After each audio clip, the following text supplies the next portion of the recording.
Hey everyone, it's Friday. Welcome to SHIRO Show. I'm SaturnDave, and this is my cohort, Pat, TraynoCo. Hello. How you doing? As they say, let's start this off without any words. I got so high I scratched and I bled, and I love myself better than you. You know it's right, but what should I do? Nice. Black sheep got blackmailed again. You're gonna sing the whole song right here? No. Let's go. I need my guitar. That's still actually one of my favorite Nirvana songs of all time. Is On a Plane. Yeah, On a Plane is That one or Drain You. It's literally my favorite. That's why I put that in there. I was like, hey, I'll just sneak that tiny little excerpt in there, as like a nod to one of my favorite bands of all time. I know it was like one of Kay's favorite bands too, we had this little guitar, we had this little powwow once, over Discord where we all had our guitars out and we were all playing Nirvana, and there was a decent amount of lag, but it was a lot of fun. And it's funny because we're all tuned in like different keys. Well, I mean, we're all in E440, but different frequencies of E440. So yeah, it was a little weird. But still, it was fun. It was a bonding experience. But yeah, it's all good on my end. Just diving deep into those prototypes that just released, which we'll talk about later on. Yeah. Yes. I'm glad. Hey Nick, how's it going? Yes, we have Nick in the chat. Yeah, voice of Panda God is here. The panda has come down from on high. That's nice. Well, any SHIRO show with Nick in the chat is even that much better. I'll be here for a little bit. I will need to jump off in about a half hour, but yeah, figured I'd stop by. Well, we're gonna start by talking about the article you wrote on Omakase Savers. And the funny thing is, I was going to try. The plan was that I was going to try to stream Magic Knight Ray Earth, the prototype that Pat wrote an article on, but it was a CCD image, and I downloaded it at the last minute, and I wasn't able to get it working on my satiator. I put the Q image on my satiator, but I guess the satiator won't read it needs like a Q ISO or whatever. So anyway, I got Omakase Savers on there, and that's what we're gonna stream today. So you'll be able to tell folks about it, and then we'll show them. So yeah, let's get the article. That's good enough. Article's good enough. Well, and yeah, we're gonna go right into Omakase Savers, but we'll definitely talk Magic Knight Ray Earth in a minute here. So yeah, Nick wrote an article. Tell us about this. Yeah, so as you can see by the headline, it is inspired by Magic Knight Ray Earth. You do play as 3 magical girls with very, very trope-heavy personalities.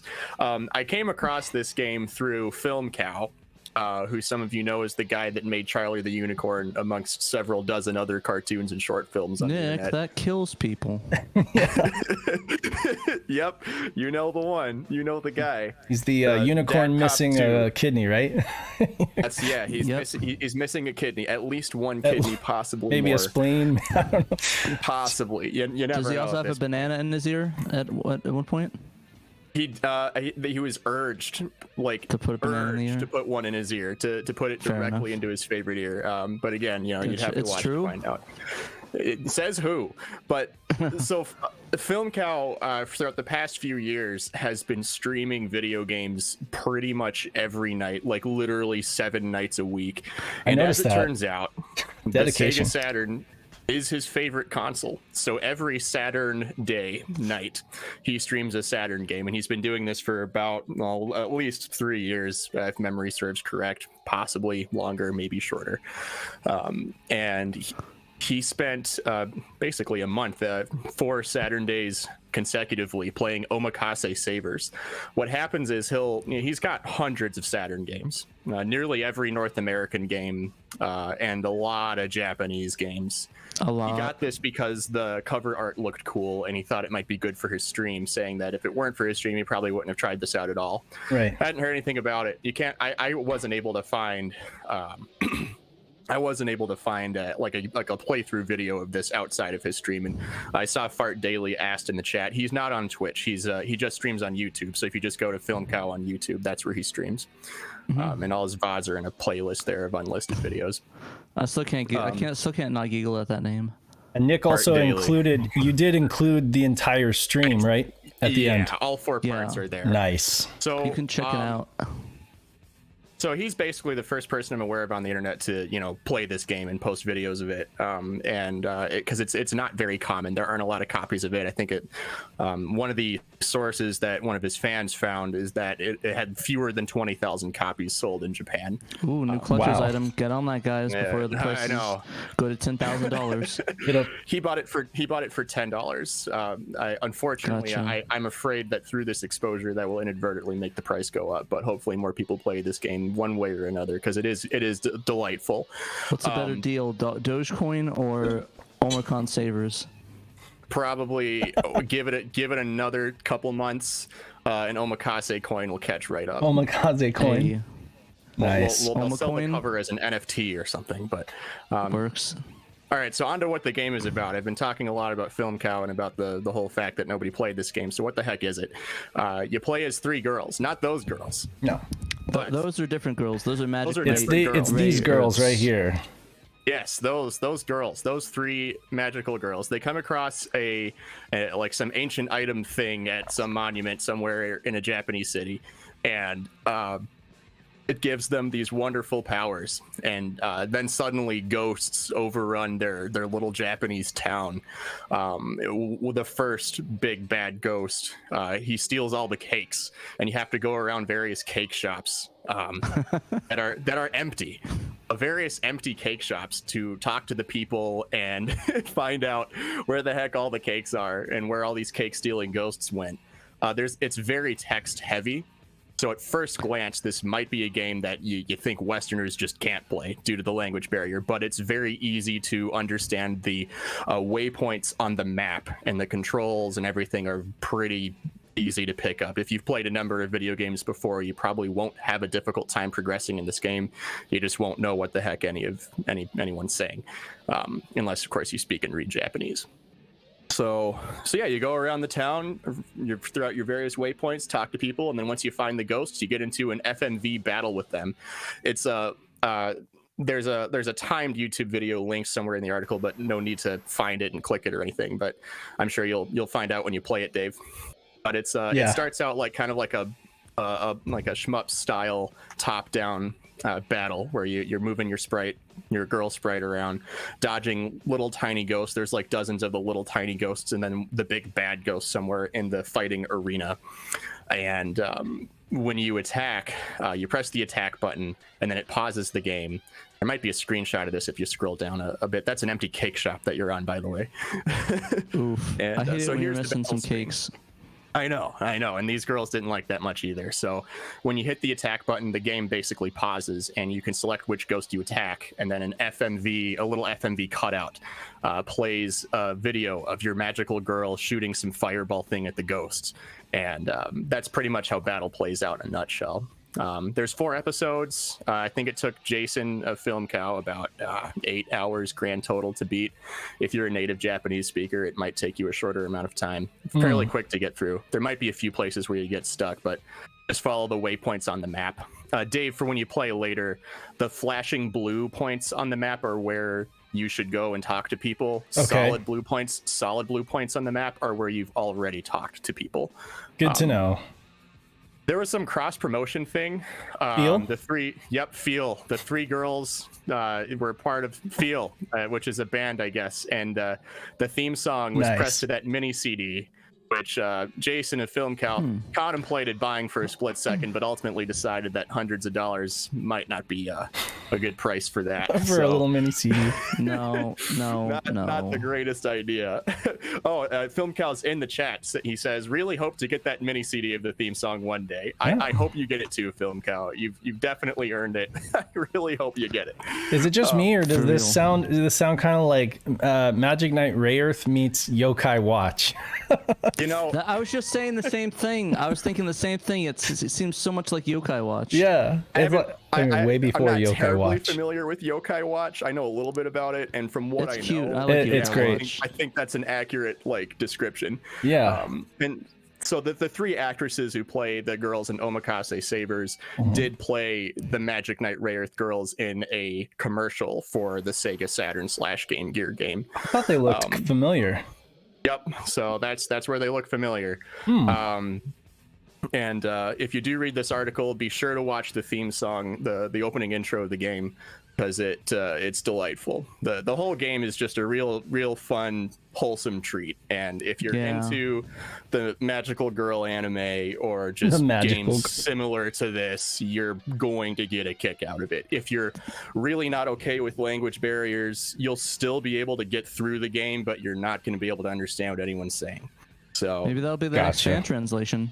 I know, yeah. Film Cow hopes that this gets translated someday. I certainly hope this gets translated someday. I bet there's a lot of funny bits in the dialogue, and if this does get translated, I'll be playing it day one as soon as that's available.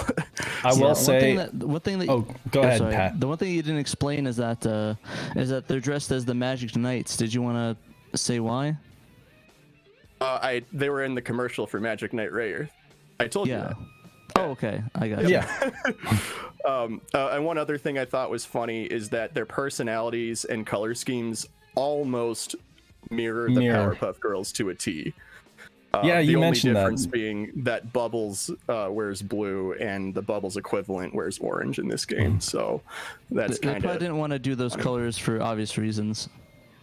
Yeah. So mostly because they don't want to get sued by Clamp. Yeah, I caught one of his streams. I think it was the one where they were at the pool, and then they were in the locker rooms and stuff. And what I saw was pure gold. So I was like, first of all, this is a game I had not heard of, or I was not familiar with. Maybe I hadn't heard of it either. Maybe it's something that I scrolled past. It's probably something I scrolled past on eBay, thinking, okay, this looks weird.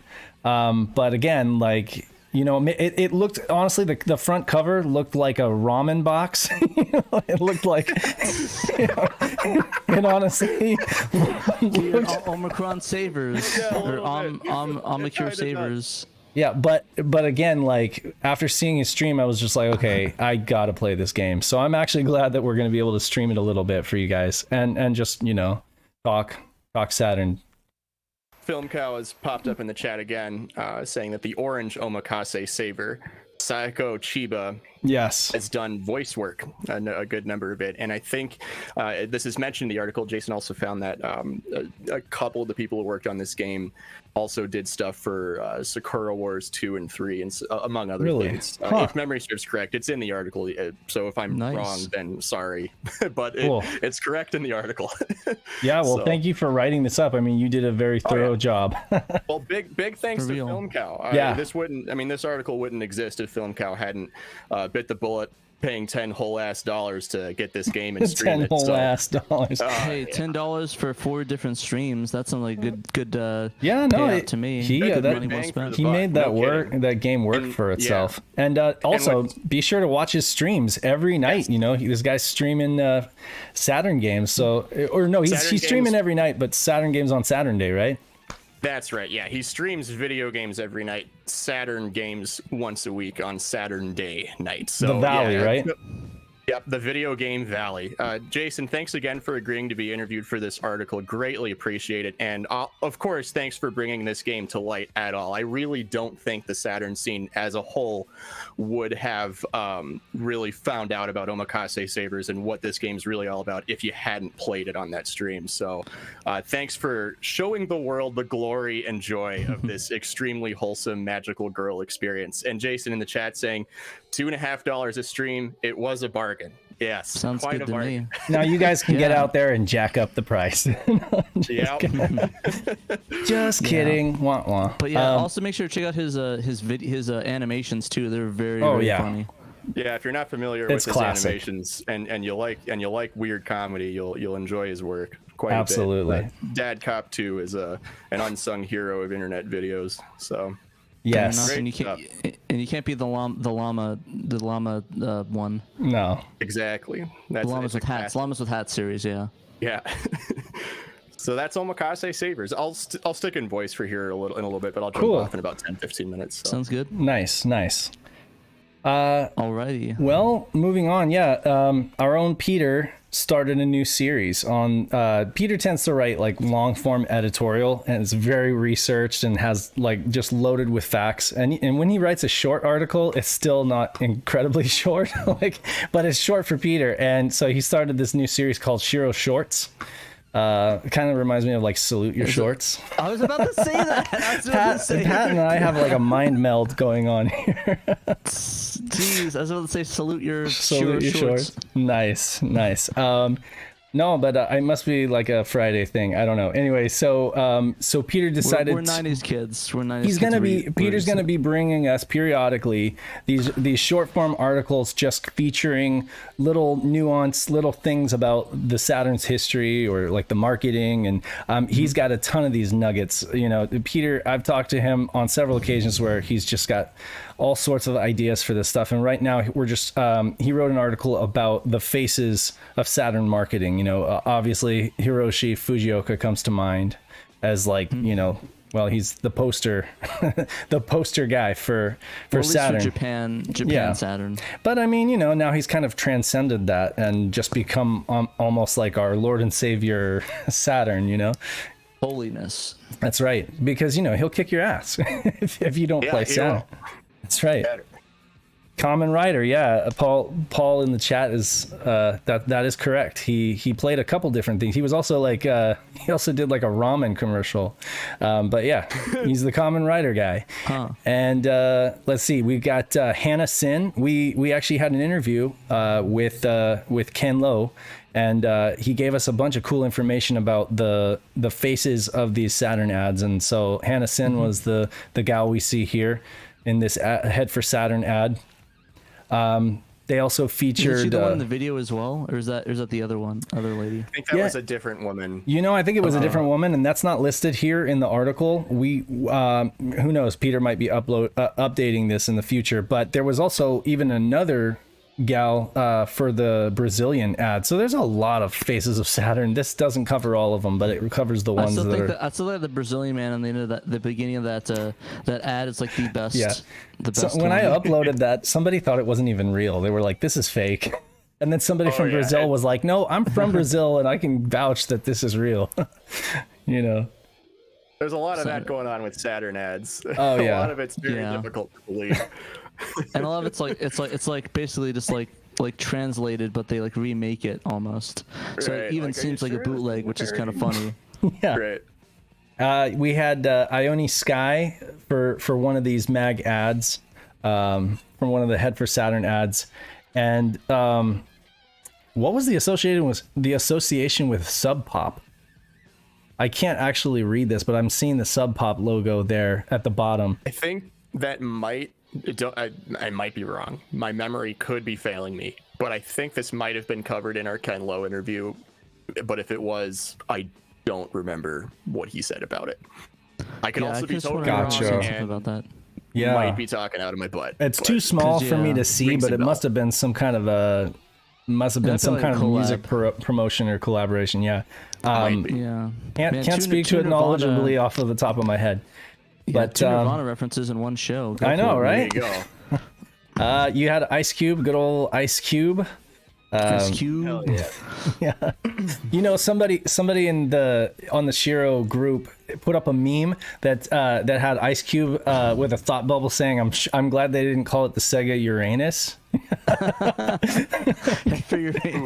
Because then he would have had rings around his anus, I guess. I don't know.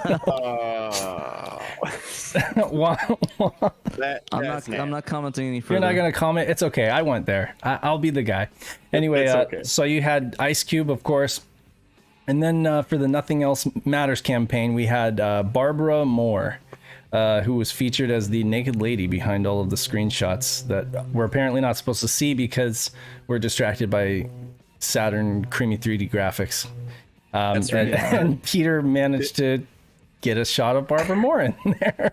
Yeah, that was like, whoa. Ken Lowe did shed light on that very well-known ad. So. I'm just gonna scroll past that. Yeah, really just go past that. Yeah. We don't need to get demonetized. I actually don't know the name of this guy right here. The Sega Saturn. That looks guy. Like Chris Novoselic. He does kind of look like Chris Novoselic. He There's looks like a three. very There's big three Offspring fan. Nirvana references in one show, Pat. But you got I it. just got to get those Nirvana references in there, you know. Is this going to be a thing moving forward now? It's gonna. I have JoJo for the other cast, so this is Is that gonna right? be Nirvana for this one. Yeah. Yeah. Literally just JoJo jokes the entire time. Anyway, yeah, I would love to see maybe Peter go as we gain more information, and I imagine that'll come as we do more interviews and stuff with people, and we find out more information about this, because we're always finding out new stuff about the Saturn all the time. So maybe he'll update this and add new faces, but. I'm gonna let you take this next one, Pat. You did Project this. Oh no, Nick did the write up on Deluge. Yeah. Nick, are you still there? I am still here, yes. Unless you can't hear me. Why don't you both tag team this one? I'll be Sure. quiet. Tag team, nice. Yeah, so so this is kind of a surprise to me. Hidden Palace really just posted several dozen, not only Saturn prototypes, but like PS1, PS2 prototypes. And from what I looked through there, it seemed more like they're like a review build, so like they're 80% complete. A lot of those, but there's some little different nuggets of unfinished things. So there's definitely, it's not definitely completely like review copies per se. This is really good for history nuts who really want to go through and live the progression of some of these Saturn games midway through development. There are going to be a few games in this list that are basically identical to their final release, but many of them are pre-release, partially completed builds, some demos, some of them don't even work at all. Like, I think there's an NBA Jam prototype that they uploaded for the sake of preserving history, but you won't be able to play it on a console or emulator at all. But most of them are playable. Most of them are playable for sure. The weird thing is they actually had a Japanese game.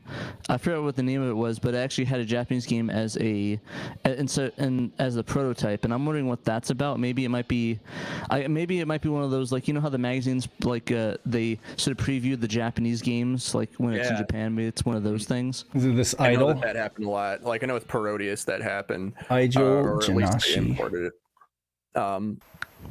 There's like the Sega Rally, for example. There's a Sega Rally prototype here that I did get a chance to try out, marked as 75% complete, no intro, and the main menu has like a weird bouncy ball as a cursor. And I got first place in championship and did not unlock the Lancia Strato, so the Lancia is seemingly absent in that build. And the final cutscene has no music at all. Some weird differences like that, you know, very much a it's not done yet prototype, and you know, you can play it. I know that I'm not sure if this is the same one, but there was a guy in one of the Facebook pages who said he worked for Bethesda in the 90s and had some Saturn demo discs when they were sent a Saturn, you know, possibly making a Daggerfall port, which they didn't make. Big sad. And he had a Sega Rally prototype along with that from Sega as like a, hey, here's an example of what the Saturn can do. And he did say he was in touch with Hidden Palace. I'm not sure if this is that same build, but you know, that's kind of an example of what some of these were for. You know, hey, you should make a port, or you should make Saturn games. Here's what the console can do. Here's some stuff that we're working on. And then of course, tell how he goes back in time and makes a Skyrim port. Saturn Skyrim port. He's gonna get that time machine and get there right away. You did it again, Todd. You did it again. But Skyrim many of these 12. were also sent to magazine writers as like review copies. Sometimes they get these months before the official release. And one other cool note, I'm a big Spyro fan, and there were multiple Spyro prototypes, specifically one of Spyro 3 that was pretty early, and there's a lot of the dialogue in the text boxes were placeholder text. And I think Moneybags at one point says like, give me fat wads or the chick will become dead or something like that. Like stuff like that. He becomes loads of money. Yep, loads of money. Loads of money. What's that fat dosh? To answer Paul's question in the chat, yes, there are links to download all of these, so you can go test them out. It really did. The first thing I thought was Nick's going to have a field day with this, you know, because this is the kind of stuff that that you're literally going to go through. I mean, if you're checking on old Usenet posts, you damn well know he's going to be digging into these old prototypes and making comparisons, you know, for Like, as soon as I saw some certain ones, I was like, uh-oh, Nick's gonna have to rewrite some reviews. You're gonna see yeah. a lot of these in upcoming some and redactions. updated reviews. Yeah, you're gonna see a lot of this, a lot of the gameplay from these in upcoming Panda Man reviews. Expect delays because of it. Nice. Well, that's good. And then, yeah, Pat played Magic Knight Rayearth. There's a build released in this lot where it's more There's than a actually year two before builds that were released of it. Tell us all about it. I'll skip ahead. Yeah. Okay, we can do that. Yeah. So there's actually two prototypes. There's a 1998 prototype, which is basically just a pre-release like a review copy, which pretty much was 1-to-1 with what was the retail release. But there was a copy that was a year before in 1997, which is a lot different. To the point where there's so many, like, even starting off, the menu is completely different. Like, as you see, it's like it has a logo more matching the Japanese logo. That's right. Which is interesting because it's just called Rayearth, which is my thinking is, were they just going to call it Rayearth, or were they going to add like a, you know how they have on the Japanese logo, it has like the little text on the top? There's going to be one of those where it's like a Magic Knight and underneath it says Rayearth. As you can see, it's pretty much the same title menu. Besides the text is a little bit different. They found this on like a TDK CD. It just says the 97, and yeah, if you want to play the beta intro, it sounds completely different. Hold up. Before you do that, Dave, Yeah. play the official intro, the final intro, which is the video beneath the one that you're currently on in stream. Play like the first 30 seconds of this one, and then I guess we can't hear. Maybe we can. No, I can totally hear you. It's playing. Oh, we got it.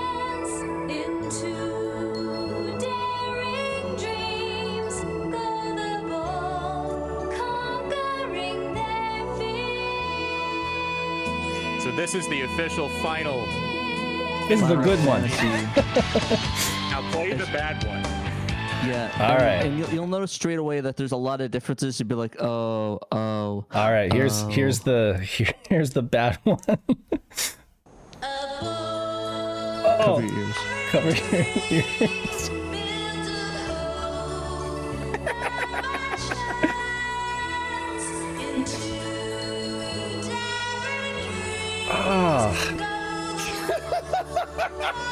Simon Cowell would give this person the boot. Like, it's so pitchy, you know? It's got that original. It's like the seagull from Little Mermaid. It had the original, so they hadn't was this pre-working designs taking over the project? Idea. Because they obviously didn't implement the in the video here, they hadn't implemented the working designs logo that we had here. What happened was it literally was just a VHS rip from a Japanese, from a seemingly Japanese copy of the show, and they just digitized that and just put that as a placeholder and put vocals over it. Oh God, oh God. Yeah, it sounded like Cyndi Lauper, but with a cold or something like that. Like it was just terrible. It was really bad. It sounds. You mean Cyndi Lauper, except not good? Right, like on a bad day or something like that, you know. So no, like every day I like Cyndi Lauper just fine, but like I can imagine with a cold, that's how she would sound. Anyway, yeah, and yeah, then you have. Yeah. The thing is, I actually kind of like the pre-release menu because they actually have the sword animation of the sword opening up. Oh yeah.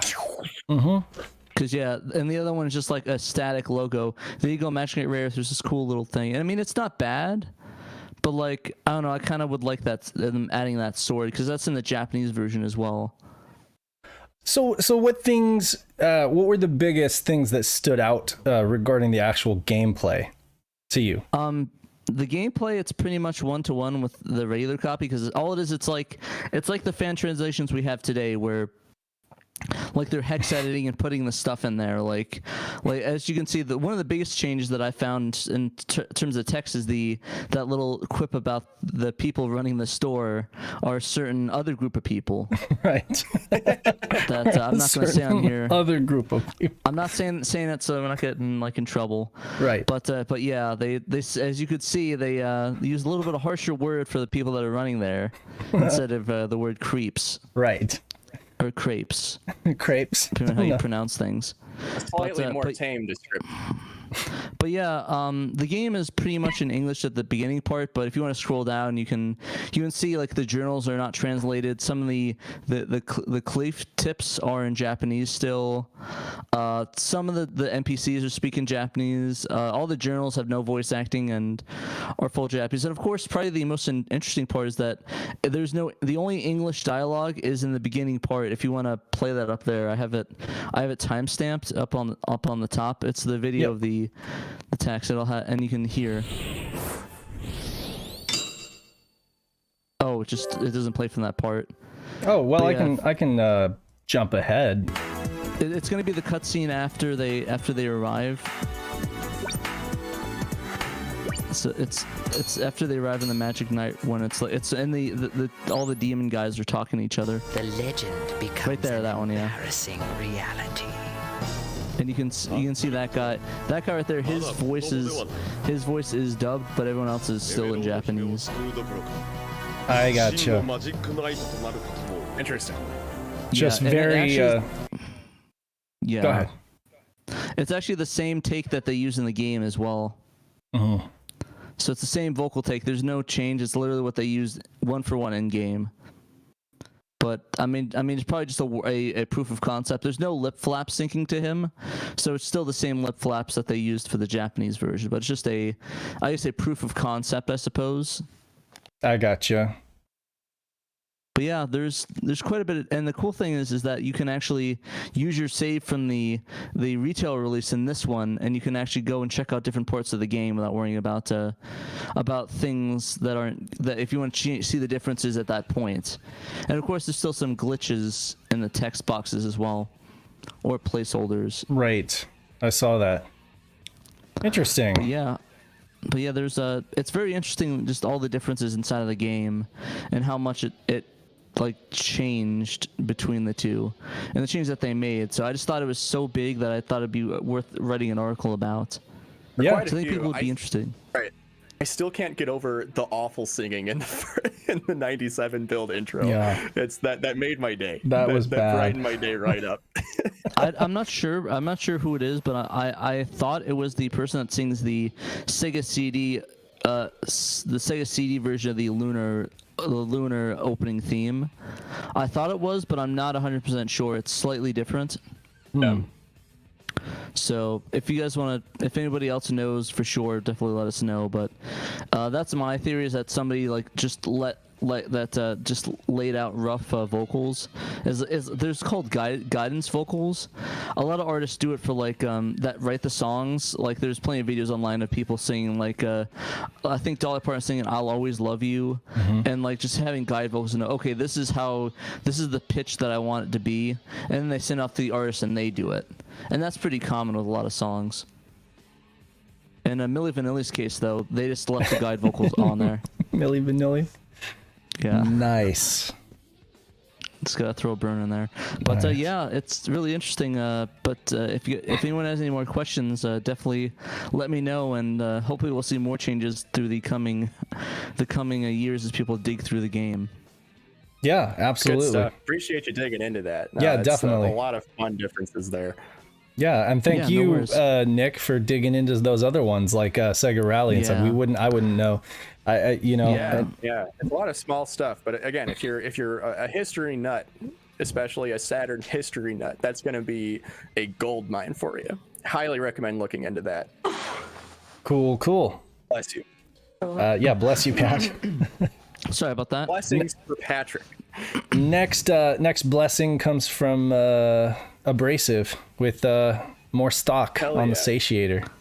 Oh yeah, So- holy stock! I just cheered to that. Same. I can talk about this for a bit, and then I'm gonna dip and take off. But yeah, so I mean that's pretty much it. Satiators are back in stock, everybody. So for those who Yay. don't know what the satiator is, it is an ODE. Looks like it is still, in fact, in stock. This is well known for not requiring any modification to your Saturn console. You just pop it in the video card slot and do a couple things with your SD card and letter it, and that's it. Obviously it won't work with the MPEG Lunar game because that requires use of an MPEG card. Big sad. And there are still some games that have some issues, so I can't get Corpse Killer to work without locking up after certain cutscenes. And other Is it bad FMV though? games like, I think that's a good feature. it might be. That might have been done on Incompatibility purpose by Mr. with for our Corpse Killer. Is that what you're saying? That's a right. feature. That's a feature. Time Gal still has some troubles working on it, which that is unfortunate because I know there are some fans of that game.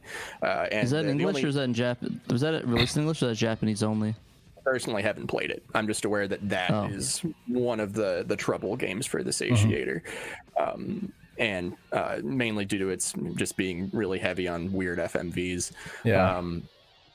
The price tag's the only other thing that might deter people. It is more expensive than your other ODE options. Satiator's going to be $259 without shipping and taxes and such, whereas stuff like the Fenrir is just a hair over $100 and other ODEs are like I don't know how much the mode is, but it's not as expensive as the Satiator. But those do require more, they require taking apart your Saturn and changing things inside of it. You don't get your disk drive. This you can keep your disk drive. You relinquish your disk drive. Yeah. Exactly. So yeah, I personally recommend it, and it's constantly getting updates. So some of those compatibility issues, they're far and few, and most of the compatibility issues I've run into were fixed by reformatting my SD card. And many of the other ones that this started with were fixed by Professor Abrasive himself. He's constantly updating it. This thing is still technically in beta, but it is, again, getting constant updates from the professor. So very bright future for it, and it's already working brilliantly as it is, especially for requiring no modification. So I'd highly recommend this if you're willing to spend the money on it. It's a good plug and play solution for sure, especially for those that kind of want to keep their disk drive just in case. You mentioned, and one of the only things you really give up with this is the ability to play the really small number of MPEG supported games, that you would use the MPEG card. But you mentioned in your Omakase article that the game utilizes FMVs that are able to fill the entire screen, right? And that the quality is actually remarkable. And that got me thinking, like, our Trekkies needs to dig into that. And, he already did. He already did? So what? Yeah, like the cut, he increased the size of the video for the Lunar Dub edition. Using the same... They're a little bit bigger. Using, like, that kind of .fill file format or something? Sure or what? I don't think it's .fill, but I mean, he's still gotten bigger and better quality, almost like on par with the MPEG card. So nowadays it's kind of debatable, especially with that extra space on the Saturn. Yeah, if it really even is needed. I love that he's doing that. I love that Trekkies is kind of like giving us, I guess you could say, like not up-res, but enhanced editions, and like increasing the quality of the video compression. That's great. It's good stuff. Well, I'm going to take off. Before I go, I did look this up. Omakase Savers, you can buy it complete, buy it now for about $30 with shipping on eBay. So it's already going up from the 10 Film Cow paid. And I think someone in chat mentioned that they just bought it. Wow. So, you have that power. There you go. You got it. We are ruining the retro gaming scene. It's like get a Satiator instead, or get a mode, or there you go. I mean, you don't have to buy the disc to play the game, but that is cool that Film Cow did buy a legit disc copy to stream it, because that's awesome. I mean, it only streams legitimate copies of games, or at least has. That's cool. I think with the Saturn, they'll probably come to a point where there may be, especially with stuff like unreleased games that could only be played on unburned discs. I don't know what Film Cow's plans are, if he plans to eventually stream games that aren't on a legitimate disc, but I know he's looked into the Satiator and other things like that. So, well, you mentioned that he's a diehard collector, right? So I mean, it makes sense that he would get a physical, like 3600 or something like that. Crazy. But does he have Die Hard in his collection? I'm sure. I think there's a link in the article. You can go take a look. No, it says that he has like the entire US collection or something like that, or close to it. Not every US game, but like pretty damn near. So speaking of a US collection, here's a game we actually got in the US. I'm gonna go. Yep. Take care. See ya, Nick. Looking forward to your next video. Yes, Corpse Killer. Oh, nice. Yeah. The Oh, one, yeah. so Yeah, I assume you probably had to burn a disc for that since you couldn't get it working. I did. Yeah. I had to burn 2 discs. It is a 2-disc game because Nice. the FMVs in that game also fill the screen, and that comes at the cost of data size. So, Right. I can't wait to see what your verdict is on that. Yep. oh, dude, man, this is going to be an event. I'm excited for this one. A lot of source material on Corpse Killer, so this will be fun. Do you have an estimate for like length? Is it going to be another like hour documentary? It's going to be 2 hours for each I hope disc. so. You know, given the amount of content I have and where the script is heading, I think it's safe to say we could see a similar length to the Virtua Racing video, give or take 20 Nice. minutes or so. Nice. Nice. So Cool. we'll see. All right. We'll find out when it's posted eventually. And, Excellent. hopefully not long, but it won't be up super soon. Sometime in May. Cool. So So we'll take this opportunity to remind you guys to go check out Pandemonium reviews every Sega Saturn game on YouTube. If you haven't, if you've been living shucks. under a rock, under a rock in terms of the Saturn scene, you need to go check Stop out it. his channel. Yeah, some stop. help. Yeah, get out of under that rock and go check out Nick's channel because it's amazing. Good stuff. One would argue Great that stuff. viewers of the channel are under rocks themselves because it's so small. But that's Well, we're that we're is all. fixing that. We are fixing. We're trying to fix that. Right? Hell Okay. yeah. Next up, we got Best of Saturn, another one of Peter's spotlights. Just a little blurb, just bringing up the fact that Virtual On came to U.S. shores and it had NetLink Play. Of course, you had to buy the NetLink version. That's one thing I wish unlike Duke Nukem, for example, or Saturn Bomberman, where the long box, shelf copy came with NetLink. I do own a long box copy of Virtual On, but I don't own a NetLink copy, and I need to fix that. I have the cool thing is that you could probably even fit it in the original box too. Yeah, you probably could. Shove the disc holder in there. Yeah, get a disc only. I never even thought about that. Just buy a disc only if I manage to find Yeah. that, and then just stick it in my Virtual On box. But yeah, you can. Yeah. Pat, this game holds a place in your heart. Am I right? Yeah. No, this was the first Saturn game I've ever bought. Yeah. I played this in the arcades like years ago. I'd always play this, I'd always stack up coins with friends, or I just play randos and just play this game over and over again. This and Die Hard Arcade were the first, I guess, at least Saturn games I ever played, per Right. se, because I played them both in the arcades with the STV hardware, or the Titan boards. And this game is pretty much the reason to own a dual stick these days. It's the only reason, because while there are other games that support the dual stick, our buddy Sam, the SSG, did a pretty detailed video on the dual stick, and the conclusion that he came to was it's pretty much brilliant for Virtual On, but everything else is just kind of not great. So Yeah. Unless you're a Virtual On Die Hard, you don't really need it, but No, I mean yeah. it's nice. But if you had to get one, I would get the Saturn version because you can get an adapter and use it on the Dreamcast. Right. Yes, that's So true. if The you had to get Dreamcast one, does have yeah. a dual stick for Ontario. Ontario Turagania or something like that. Tangram or something like that, or whatever. Yeah. Virtual On 2. Virtual On 2, yeah. So, but that's cool to know that you can use the Saturn stick on the Dreamcast just with a little adapter. Yeah, and the cool thing is that I was talking to people about is that if you get certain panels for the Net cities and the Blast cities and the Astro cities, you can actually just get a harness for it, plug it into the thing, remove the panel, and you can have a whole Virtual On setup right there on your candy cab if you want to switch it out. Cool. And That's awesome. That's something I want to try. Yeah, you should, and make a video on it or something. I should. That'd be rad. I need another candy cab though, and 2 of those panels. Yeah. Man, I don't know where you find space for all this stuff.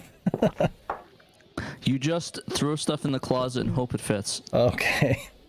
Well, I will try to take that advice. Oh, wait. All my closets are already Don't. full. That's a bad advice. They're Well, full of Saturn games. Throw your Saturn games out and replace them with candy cabs. This next little article or write-up, whatever you want to call it. Ooh, I didn't even put a category on it. Oh, That's my bad. Comes to us. This news comes to us care of Mr. Burns in the Sega Extreme Discord server and the SHIRO Discord server. He brought this to my attention, and I did a quick write up on it because I thought this was amazing. It's basically a game from 1995 by Argonaut, who also did Star Fox. They did Stunt Race FX. They did Croc, Legend of the Gabos. Never heard of that one.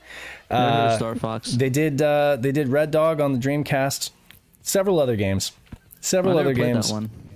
It's a good one. I mean, if you have a mode in your Dreamcast, you have no reason to not have it on there, and you should definitely try it out. It's like it's like a tank artillery game. It's fun, but it's really cool. I would definitely give it a play.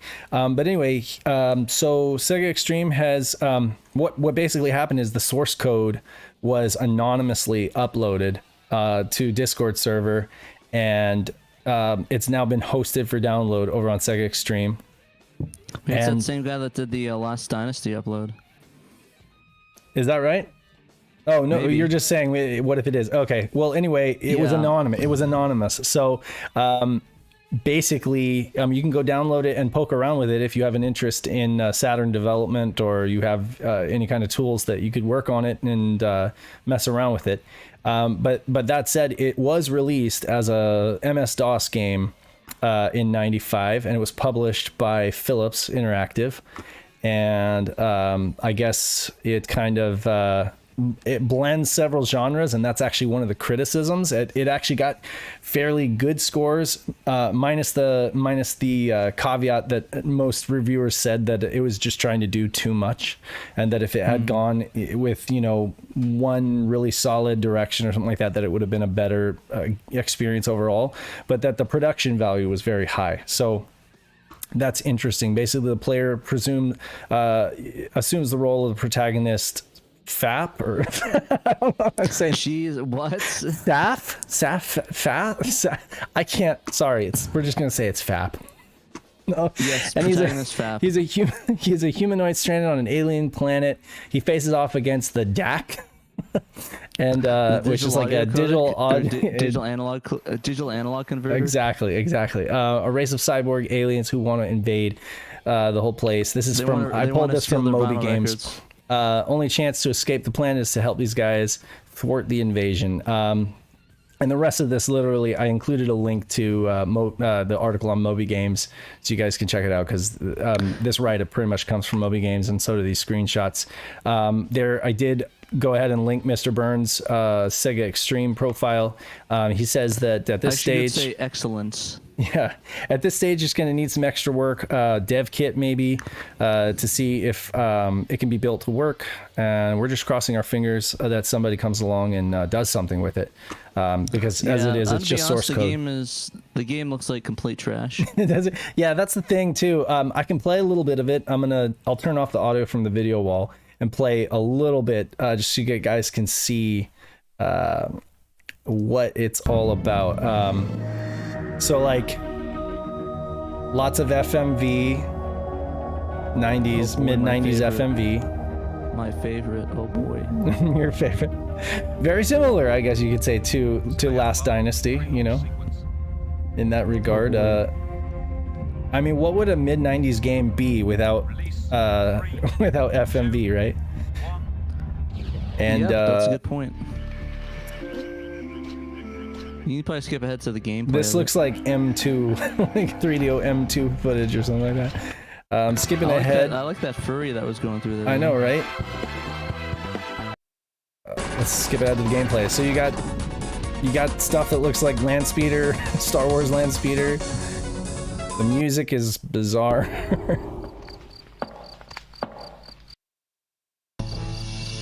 It's a lot of FMV though.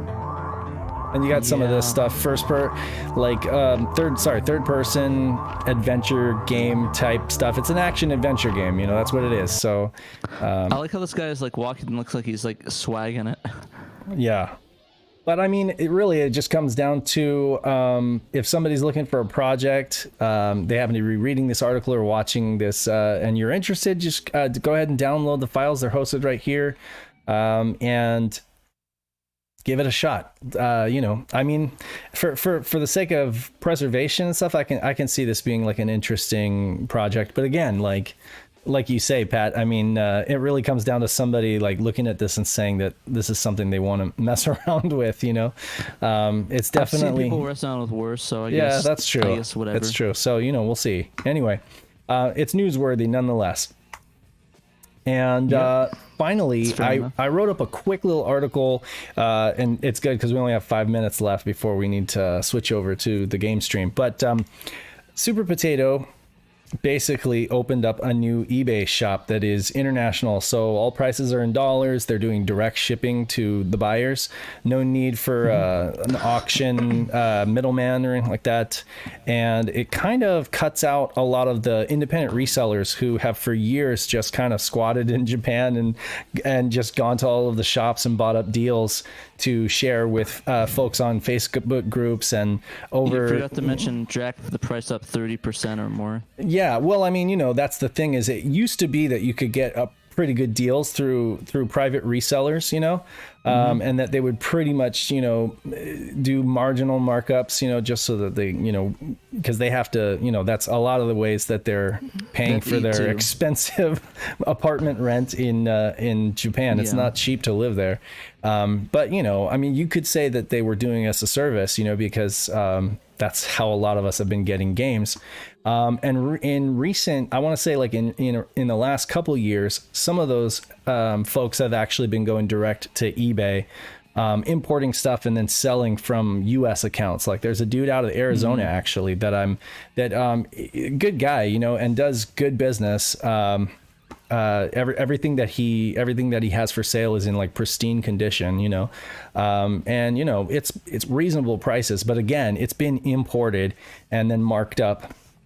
Whereas this is an attempt at Super Potato to just cut out that middleman and deal direct to buyers. So I kind of took a negative, I guess, take on this news because most Super Potato themselves are going to spin it positively, and most people out there are going to spin it positively because at the end of the day, this does make it more accessible for folks to buy, anime and manga figures and to get import games. But at the same time, that means that every listing has that many more eyes on it, and that much more competition. So that could end up driving prices up. And when we've already been seeing Saturn games, US Saturn games, they're gone, right? Like Chaz was saying, the market is incredibly gone. It's not something I would recommend to anybody to get into collecting long boxes now, unless you're crazy and you just hate money, But even Japanese games, right, Pat? Like we've been seeing Japanese games go up in price. Japanese games just like I remember House of the Dead was like $5 and stuff. It's like at least $40 nowadays in the Japanese used market. Like you were able to, even like back in 2015, you were able to get good deals on bundles from people or like people in Japan or people in groups. But now all the games are going up. Like really the only option really that if you want cheap games is going through Yahoo Auctions Japan. Right. But I mean, you're going to be paying a premium for shipping. Exactly. And one of the main, like, I guess you could say one of the main pieces of advice that we've been giving people for years is, Saturn collecting is expensive, but you can enjoy most of these games if you just look for the Japanese counterpart, and in many cases, you're going to actually experience a lot of great games that you wouldn't be able to if you just focus on the US domestic market. And so that's kind of been the thing that we've been telling folks. But again, like I've been noticing it and saying that, I'm just seeing these prices on Japanese games going up and up and up. And it's not just the shmups, shmups have been expensive forever, but other games like, Omakase Savers, it's kind of like hardly anybody's heard about this game and it's $30. Well, now that we've done this cast, I guess it's going to be a little bit more, but going to be $100 more. Anyway, I don't want to be completely glass half empty about this. I do acknowledge that, it's interesting and it's cool. It may set a precedent that other Japanese shops follow, where they're just, they realize that they're losing so much money to like middlemen because they're selling stuff there locally for cheap. And then, resellers sellers are coming along and making, you know, a bit of a profit on that. So, you know, it's To be interesting. fair, though, a lot of these stores in Akihabara have always been high prices, anyways. That's like yeah. Super Potato always been pretty high. So, with them doing this, I can't imagine how I could get on top of that. Like, it's just like, okay, so like one of the shops that people talk about being great is like Hard Off, you know, Hard Off or Book Off. You can often find a lot of cool stuff there. But I kind of think about it as kind of like in the U.S. Goodwill in recent years, it's like they've become wise to the fact that people sell Goodwill stuff on eBay. So then they've started having their own auction site, and you go into Goodwill and they've got like a CRT monitor priced at like $200 or $300, and you're just like, come on, like it's bad enough that like you can't even go on OfferUp anymore and buy a CRT without every single description being good for retro games. You know, good for retro games, $50, $100. Like a 20-inch Magnavox piece of crap, you know, and it'll be like great for retro games, $100, you know, and composite only, right? Goodness. So it's like, you know, eventually, sooner or later, these companies kind of wise up and they figure, okay, well, we know what we have now, and we're going to, you know, charge premium prices for it. So if there's if there is a import Saturn game that or anime figurine that you want to get for your collection, I'd probably jump on it now rather than waiting, because prices are just going to continue to go through the roof. Yeah, and yeah, it's kind of a sadness, but like I said, deals can still be had. It's not like you can't find anything anymore. If you if you go on Yahoo Auctions Japan, there's still, like, I recently actually just bought the Sakura Wars 3 Collector's Edition with the VMU and the music box for I think $40. And did you do that through Buyee? Or what service did you use? Yeah. Buyee, yeah. I used Yahoo Auction Japan through Buyee. That's exactly how I got my Neo CDZ, was through Yahoo Auctions Japan and Buyee. And I think the system, along with all the games, it was like $200 done. You know, like. Yeah. So I mean, that was a great deal, and that was including shipping and everything like that. So it was like, you know, you got a console and like a crap ton of games. So that I would agree with you there that that's a good recommendation. Yeah, and to be honest, I think I kind of like that Super Potatoes doing this. Yeah. Because it makes it a little bit more accessible for people that, you know, don't want to do that or don't know how to. Exactly. Just easily be able to buy some of the stuff. So I mean, there's positives and negatives to it. Yeah. I mean, that's the upside, honestly. The accessibility. It's so much more accessible now. I mean, with them doing this, so it's like, and they have a large selection now on their store so far. I mean, it's brand new, like it just went up. So they only have like Super Famicom games listed so far. So I imagine, I told James of Mercia, like he was saying, they have a pretty limited supply right now. But I think it's just that they have to get all that stuff up and listed on the account, and that's going to take time. So they probably need to hire an intern or something for that. But either way, you know, it's Super Potato. They have a pretty large selection, so this is going to make it accessible to folks. But with that will come, you know, unintended consequences, probably, is all I'm saying. I figured it would be more interesting to actually put some kind of slant on the article than just like saying, they did this, you know. But anyway. Yeah, no, it's interesting, and it's interesting debate about that. We should probably definitely have in the future. Yeah, for sure. Well, yeah, it's time. So we could go ahead and I'll let you go ahead and wrap this segment, and then we could unmute everybody and bring them into the game stream, if you like. Sounds good. Yep, sounds good. Well, thanks for watching, everybody, and for everyone that's watching YouTube and Podiant, we'll catch you next week. Later. Yep, see ya. All right, let's switch over now. Or unless you already did. Yeah, I did. I did. No, you're good. You're I'm good. delayed slightly. You are delayed slightly, but it's better this week. Funny enough, like last week we had about 10 seconds of delay. This week it's not nearly as bad. What's going on? Why aren't you using the Saturn Rings menu? I'm not using Saturn Rings right now just because of all of the changes that I've made, and there was a point at which I did that last Dynasty video and I was having lockups and stuff like that, so I literally had to just reformat my card, and when I did that I just didn't bother putting rings on there. Fair enough. I actually I'm not digging the loud menu noises from the loud menu noises from the Saturn rings. Like it's super duper. It gets super old. duper loud. Yeah. Like don't. It's like Okay, but yeah, you I know. get it. Can you please? Yeah. Okay, but Huh? if you go into the options though, there's an option to lower it to any volume you want. You could make it completely silent, or you can go all the way up to like 130%. So you might be turned on 130%. But yeah, How do you turn that off? it just go into the options menu. Just go into the options in rings.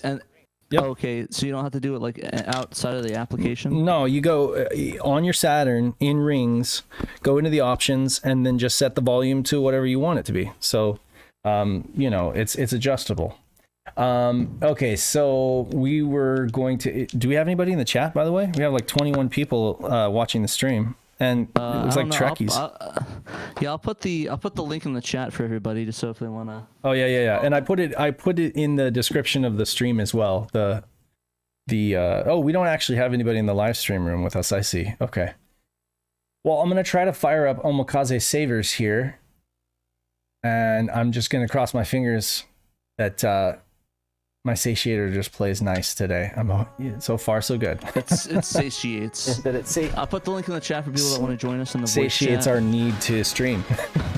Satiation without the satiateness. I don't know what I'm saying.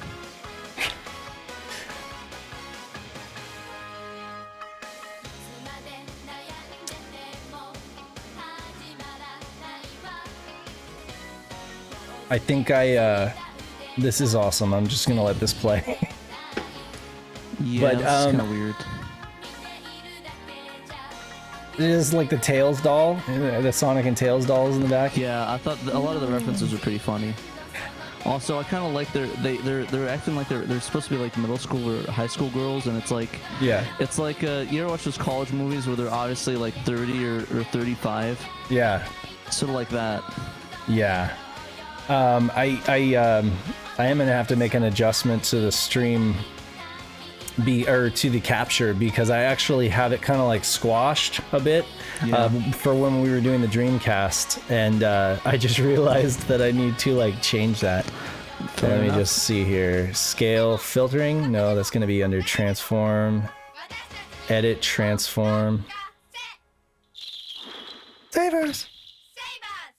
So weird. Yeah. Okay, so it needs to be 1024 by 768. 1024 by 768.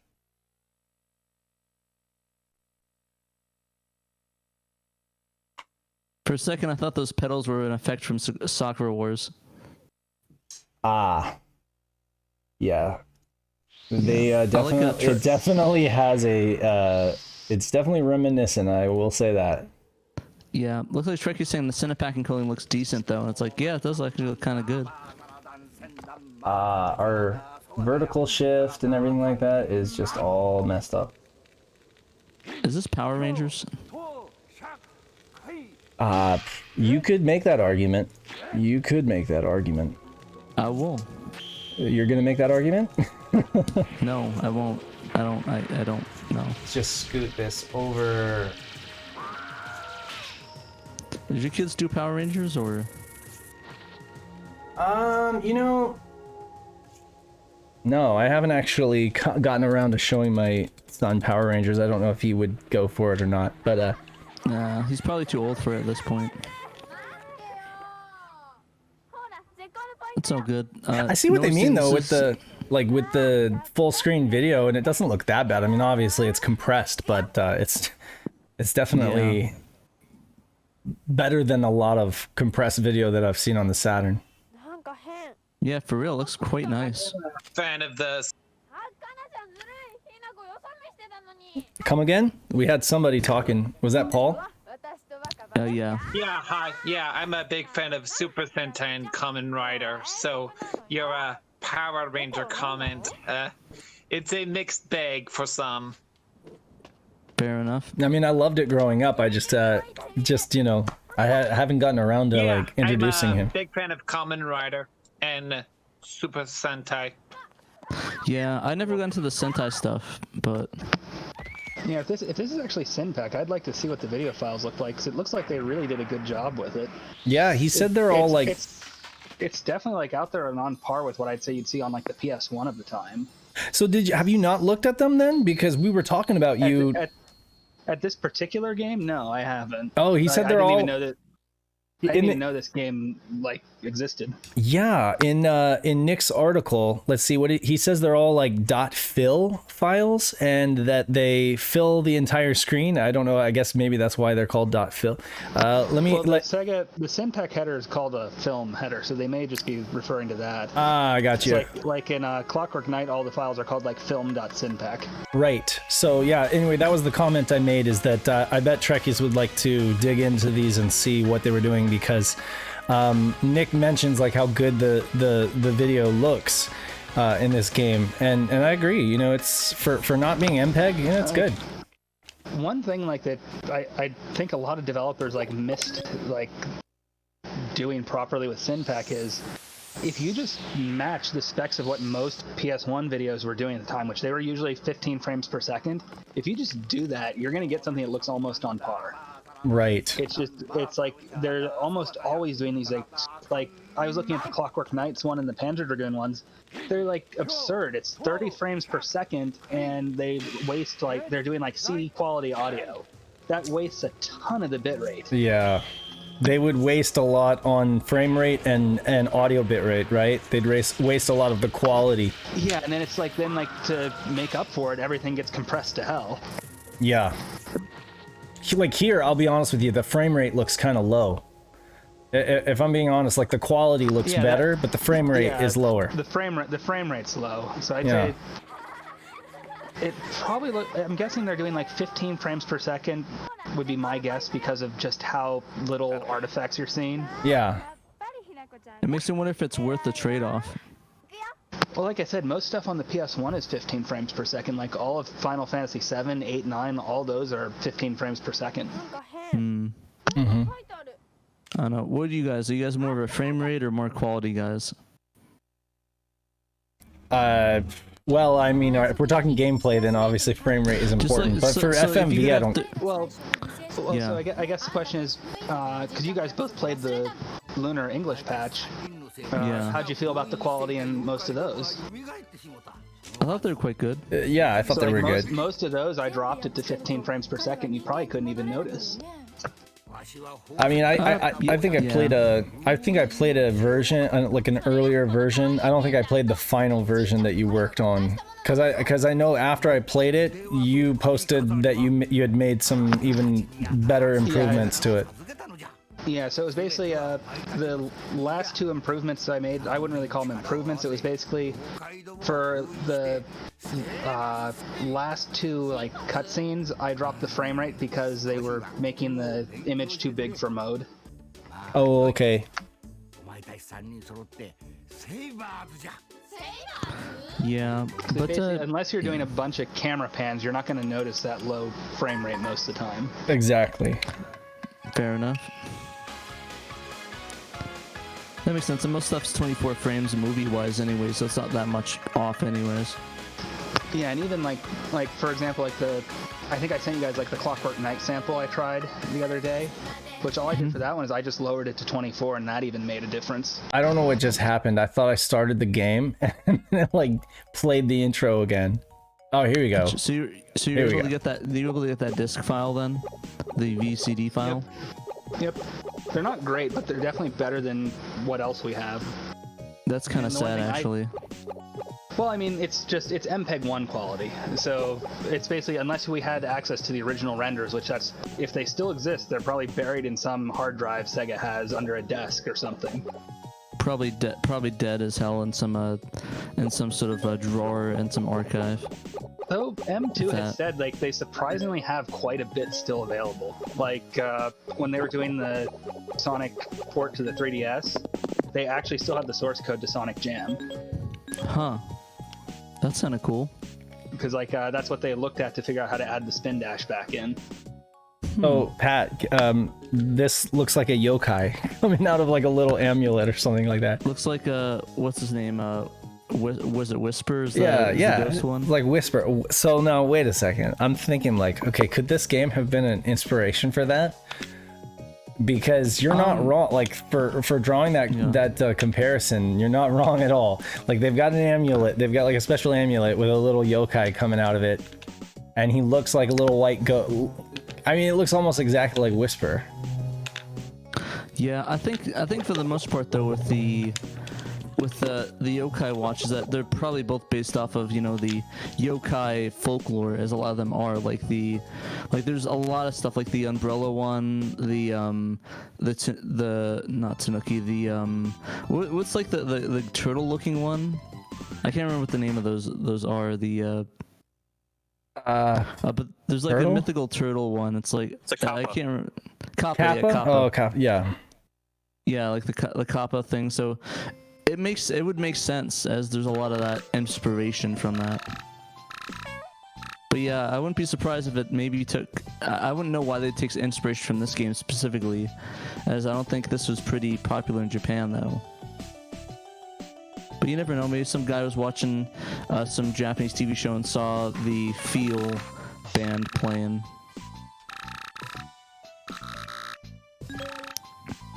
But yeah, I've seen like the stranger inspirations. photos This of game, like, Yeah, what were you saying? what was that, Paul? compatible with the MPEG cart? I actually don't know that. I'm playing off of Satiator, so I would have no idea. I would have no way of telling, but I think What's the game called? it's Omakase Savers. Because there's like no definitive list. I found games that are not listed at all as being MPEG. Yeah, there's a list, but like I said, there's a lot of games that are probably not known, or no one just cares enough to check it that speaks English. Okay, so maybe I have to go into this shop. This is the place that Nick was talking about that's like abandoned or something. I don't know. I cannot figure out. I try to go away from it and it just keeps bringing me back. Try to just go inside of it. Yeah, I did. And then it does this. And I don't have any other option. Is there like any items you have to equip or something? Don't know. I'm pressing stop. Okay, so there's like a town map kind of thing. If I try to go out though, it takes me right back. Like it's on autopilot. Yeah. The only thing I think of is that if there's some like object that you need to like equip, it's like, hey, you need to equip your protection amulet so you don't get destroyed. Well, okay, so let's try different buttons. But okay, let's give that a shot. I don't know. If I press the B button, then I get this little mini menu.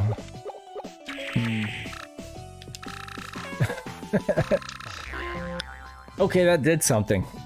That unlocked something. So I don't know. Yeah, Film Count said you have 3 things you can do at any given moment walk around, try to detect yokai, and communicate with your friends. Can he jump in the chat? That'd be awesome. Yeah, if you can, Film Count, if you can join the link there, if you want to join, if you can do the voice chat, that'd be great. If not, it's not a big deal. But yeah, I still recommend folks check out his entire stream. Again, I mean, I wanted to stream the prototype of Magic Knight Rayearth, but I couldn't get it working in time. So I figured, hey, why not feature this game a little bit more? yeah, I have some toilet paper. I need some of that. Okay, let's go in this convenience store. not very convenient. Not very convenient. Okay, so what were the 3 things you just said that you can do? Walk around, try to detect yokai, and communicate with your friends. Detect yokai and communicate with your friends. And I imagine that you would do the detecting yokai with the amulet here, I guess? I think so, yeah. So let's just see if I can do that.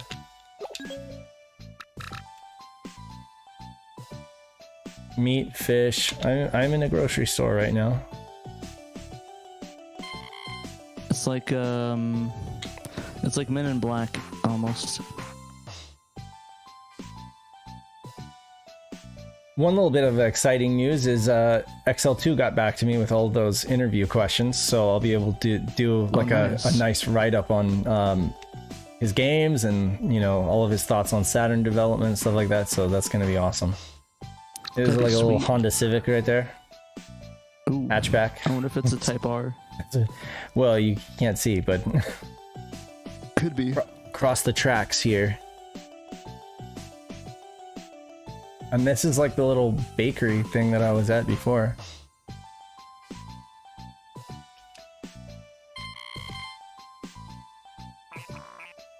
I mean, my favorite part of this game so far is the cheesy cutscenes, the cheesy FMV. Yeah. That's the thing that's going for it for me.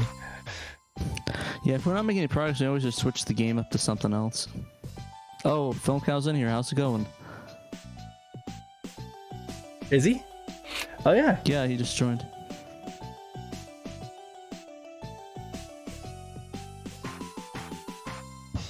Maybe his mic is muted. Oh, there's a cop. Yeah. Hopefully it's not. Hopefully I didn't globally mute him. That would really suck. Yeah, one thing just to throw out there while you guys were talking about Power Rangers. If you want to ever see something surreal, look up like the Japanese dub of Power Rangers, not Super Sentai. Like there's actually, for like the first season of Power Rangers, they took the US version and dubbed it into Japanese. Wait, what? Like That's they took the US version and they redubbed it back into Japanese to see if Japanese kids would like, if they could basically sell the same show twice. Oh god. Wow. There's also a YouTube thing. I don't know if it's exists anymore, but there was that Mighty Mushin Power Ranger. Basically, I think it's emo kids smoking blunts, and I think it might have been European. Interesting. Wow. Okay. Yeah, the Power Rangers really got weird. Nick's saying to open the map. All right, so let's do that. Here's the map. Can you hear me? Hello. I can hear you. Hey, what's up? Oh, great. Yeah, my audio settings were not correct. Yeah. Well, we can Discord's hear you kinda now. weird with that. Yeah, Discord is it's infamous for audio stuff. So I have the map open. I'm just not sure. There you go. Oh yeah, You so gotta get to that dot. I gotta go to the dot. Okay, that makes sense. And instead I just went inside. All right, let's work our way up to that dot. Gotta get to the objective.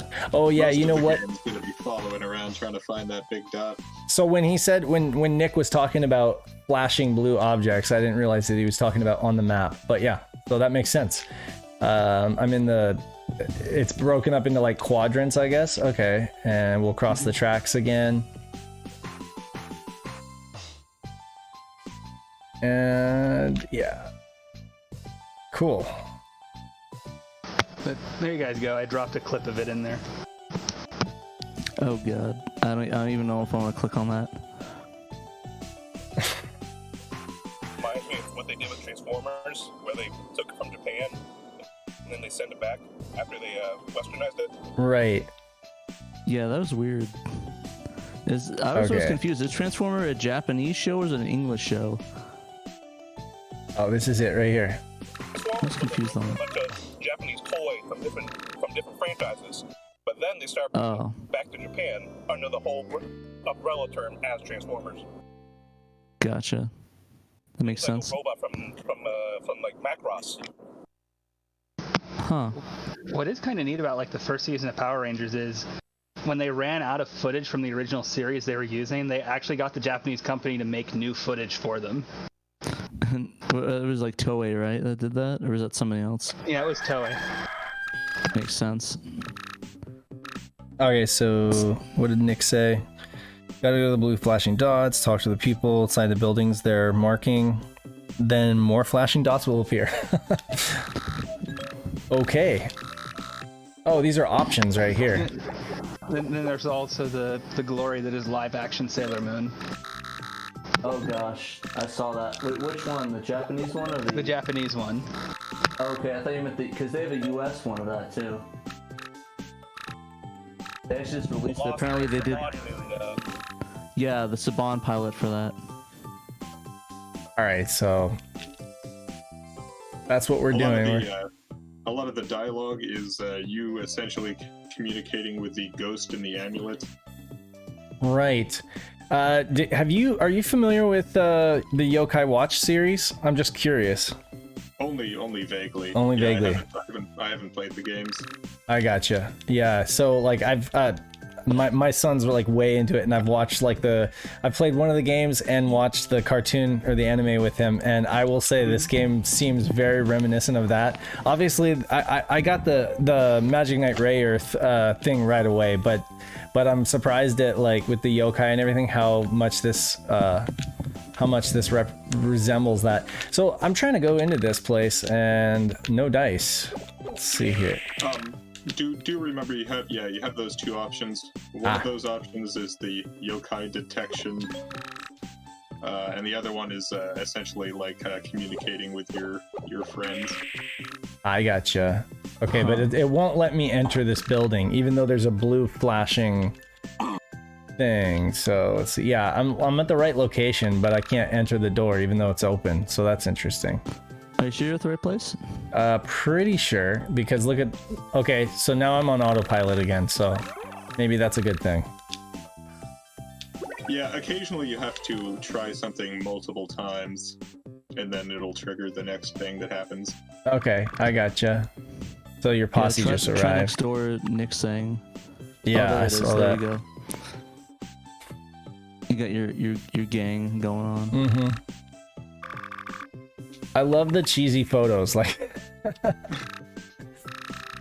Yeah, it's definitely gives me a some of the really early '90s games, like the CDI stuff. Yes, and like 3DO games like Snow Job or like those detective Kinda games like reminds you of what?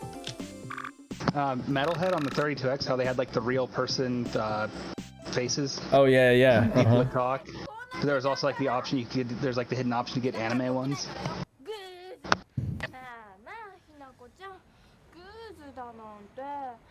Nice. Oh, I just got a text message from somebody saying the Demon Slayer movie is really good. I should definitely go see it. So I think I might go see that movie. I don't know if anybody's in the chat. Like my sister's been making me go through that series, and it's pretty good. Which series is that? I actually didn't hear what. Demon Slayer. Oh, Demon Slayer. Okay. And there's a new movie out, or? Yeah, it's called Infinity Train. It's pretty. I'm gonna go see it tonight. But my sister was like telling me, "Oh, it's really good. You need to go see that immediately." It's like, okay. Like in person? Yeah, like they have it in theaters. You have theaters open where you are? Yeah. Oh wow, we do not have open theaters yet in San Diego, at least. Yeah, that I'm aware of. Huh. Yeah. It's probably a big mistake. Died. Yeah. It's probably a big mistake. But you know. Yeah, I mean, I know you've already had your booster, right? So you don't really have to worry. But yeah, it's been a week, so I'm not too worried about it. But it's still. Oh my god, it wiped me out yesterday. Yesterday was not a great day for me. but I'm feeling a lot better today. So it was just like you said, chills and body aches and everything like that. But yeah, it's all done. I worked out that day, and I probably shouldn't have. And like my lower back was just killing me the next day. I gotcha. But I'm better now. Yeah, I figured, hey, it's the magic. It's working its magic. Like you said. Yep. I'm gonna juices choose. Are running through your body. I'm gonna go with green. I have no. Yeah, this. This would be 10 times more enjoyable if somebody did give this a translation. But I'm not gonna lie, like this is very text heavy, so this would be quite an undertaking for anybody wanting to do this. So, hey, I volunteer. Oh, is that right? You're gonna volunteer? Sure, Oh, gosh. sure. No, yeah, I guess Sakura Wars 2 is gonna be quite a while, so Gonna be quite a while in the future. Looking at it, I will say this. This doesn't look like sprites. These text characters don't look like sprites. It looks like a embedded, kanji alphabet. And they obviously have like the number 6 there. It's possible that they have the entire Roman alphabet in there. It might be a simple hex edit situation, or it might be... Well, it would all depend on how they're storing it, basically. Absolutely, sure. That's going to be the deal. They could be doing something like Shift.js, or it could be something completely custom. Right. So would be the first thing to investigate, is just figure out how the data is being stored. If you want, I can look right now while we're doing the stream. Why don't you do that, Pat? This is an enhanced stream. Enhanced stream. I'm getting really close, so. All right, let's figure out my face. how to. Do I have that? I wonder if I have. Did I grab that file? Let me check.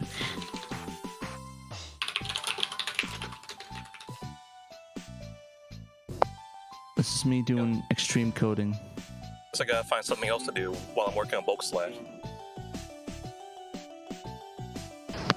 I've currently been having Night of Dragon and Noah help me with the Mickey and Donald collection to try and get the title screen and the game select screen translated. Really cool. That's a good one. So basically, it's that like the way they did that is just like it just begs the question of why. So like the title screen image, it's not a VDP2 background, it's a VDP1 sprite. Like it is a 320 by 224 sprite of the image, and it's compressed. So we had to figure out how to decompress it. But then what's comical is, like, how every Sega Ages game starts up with that Sega Ages logo? Yeah. Yeah. So that's a VDP2 background, and then they just draw the title screen sprite over top of it. They don't even clear VDP2. So if you disable the sprite screen, that's just there the whole time. Pat, can you see what's on the bed there? There is a Sega Saturn on the Saturn? bed. Yeah, that's a little Saturn so and a CRT right here in in this bedroom. I'm gonna check it to see if it's a yokai. Yeah, I don't know. You can't interact with it. Oops. That shows my green screen. Oops, that's not good. I want to do it because it was really bright in my face, and it's like, okay. I was gonna say my green screen. our show is becoming kind of like a shtick of our show is Pat's green screen falling down, or falling down or being revealed. Yeah, revealing his green screen. I actually don't have you keyed out very well right now, and it's because your light situation kind of changed and the key color is different. But I probably need to. I had everything on autopilot in terms of settings, so I probably need to take another look at. That's cool. Yeah, you didn't expect me to go super close to the screen though, so that's probably. Yeah. I can disappear if you want, just for a little bit. No, unless it's okay. Only if you want to. Yeah, I mean. I'm good. That's fine. We don't mind. No, I'm good being here as long as you don't mind me being. We don't mind you being here, Pat. Gotcha. I don't know what I was supposed to do at this residence, but I went in and I came out, and now there's a new dot. So cool. Oh, and it's this one right here. No, it's not. Okay, I'm just gonna follow the dots. Got some food being delivered, so I gotta run. But you're streaming this game. I do love it a lot, and I'm glad that more people are being exposed to it.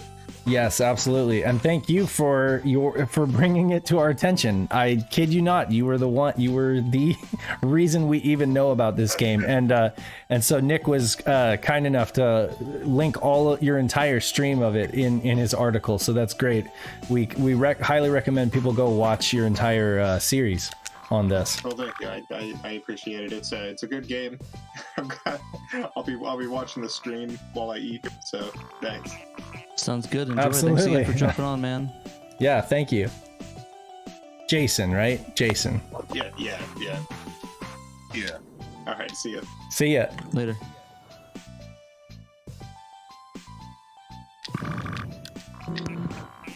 Gotcha. Oh gosh, I just saw Trekkie's link to that.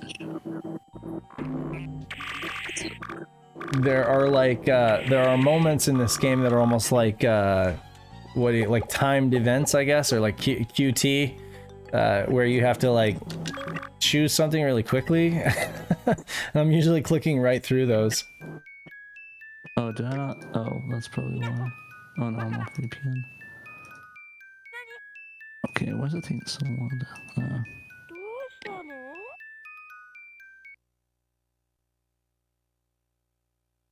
So their wrist bracelets are going off in a weird way.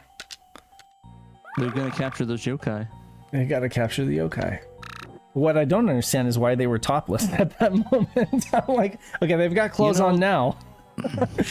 Yeah, I never understood that for magical animes. Like, to transform, they have to be naked for some reason. Ah. Like, I mean the Magic Knight Rare, they do that. Oh, and, there's a yokai. Sailor Moon, they do that. I think like Sailor Moon just kind of set the precedent for that. Yeah. I could be wrong. Yeah, Paul's asking the same thing. He's like, yeah, we don't know. Yeah, we don't know.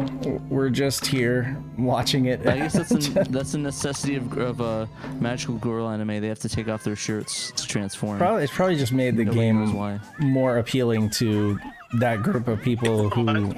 Yikes, I'm not going there.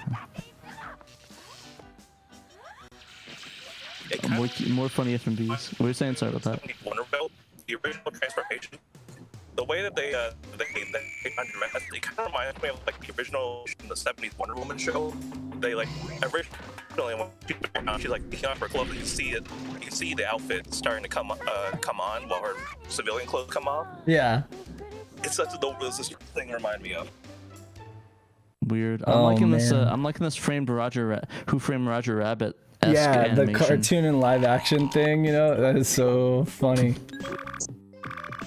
Yeah, I actually need to go back and rewatch those. I haven't watched. Geez, I don't think I remember the last time I watched Wonder Woman. Probably been too long.